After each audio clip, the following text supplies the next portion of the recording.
Question में कहा गया है late f takes r to r be a differentiable function that satisfies the relation this for all values of x and y belonging to r. If f dash 0 is equal to 2, then mod of f minus 2 is equal to dash.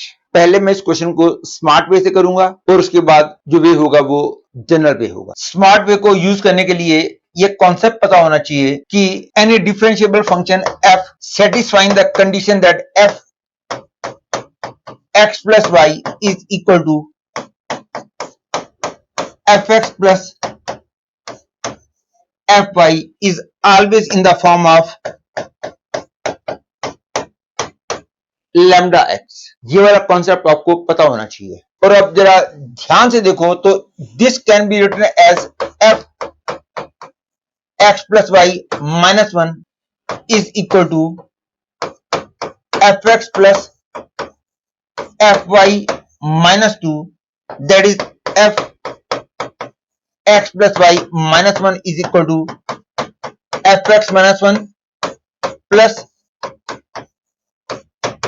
fy minus 1। और अब यदि मैं capital fx एक function को मैं fx minus 1 suppose करता हूं तो इसका मतलब क्या मैं इसको ऐसे लिख सकता हूं,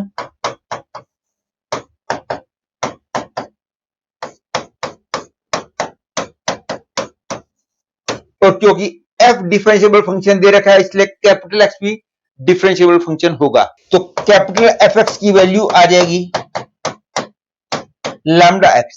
तो small x minus 1 is equal to lambda x आ गया, दैट इज fx की वैल्यू आ जाएगी लैम्डा x प्लस 1। अब मैं लैम्डा की वैल्यू निकालने के लिए इस इंफॉर्मेशन को यूज करूंगा कि f डैश 0 की वैल्यू 2 है, f डैश x वैल्यू आ गई लैम्डा, तो इसलिए f डैश 0 की वैल्यू आ गई लैम्डा, और f डैश 0 क्योंकि 2 दे रखा है इसलिए लैम्डा की वैल्यू आ गई 2। तो fx की वैल्यू आ गई 2x प्लस 1। तो f माइनस 2 की वैल्यू आ गई माइनस 3। तो मॉड ऑफ f माइनस 2 का मतलब mod of minus 3 that is 3। Hence the answer to this question is 3। अब मैं इस क्वेश्चन को जनरल वे से करूंगा। सबसे पहले मैं f डैश x निकालता हूं, क्योंकि f डिफरेंशिएबल फंक्शन दे रखा है इसलिए मैं f डैश x निकाल सकता हूं। f डैश x फॉर्मूले के हिसाब से बनता है limit s tends to 0 f x plus h minus fx upon h। और इसके बाद मैं सिमेट्री के लिए x plus h minus fx को लिख देता हूं f x plus 0 upon h। अब जो फॉर्मूला इसमें लगाऊंगा वही फॉर्मूला मैं इसमें लगाऊंगा। अब मैं इन दोनों में इस रिलेशन को यूज करूंगा। I will get limit s tends 0 fx plus fh minus 1 minus fx plus f0 minus 1 whole upon h। This is equal to limit s tends 0